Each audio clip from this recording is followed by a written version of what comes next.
మన ఫాలోవర్ ఒక అతను సూపర్ క్వశ్చన్ అడిగారు. అదేంటంటే ఋగ్వేదంలో నాసదీయ సూక్తాల్లో మేబీ భగవంతుడికి క్రియేషన్ గురించి తెలిసి ఉండొచ్చు లేదా తెలియకపోయి ఉండొచ్చు.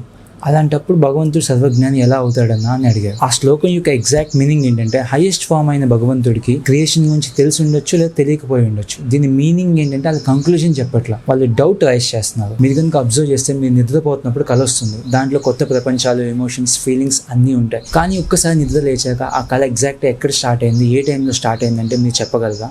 చెప్పలేదు. ఇది సైంటిఫికల్లీ ప్రూవెన్ కూడా. డ్రీమ్ ఎగ్జాక్ట్గా మీ మైండ్లోనే జరిగింది, కానీ అది ఎగ్జాక్ట్ ఏ సిచ్యువేషన్కి ఏ టైంకి అంటే మీ మైండ్ చెప్పలేదు. ఇది మైండ్కి ఉన్న లిమిటేషన్. దీని ఆధారంగానే మన పురాణాల్లో చెప్పింది ఏంటంటే ఈ సృష్టి మొత్తం మహావిష్ణువు కళ అని చెప్పారు.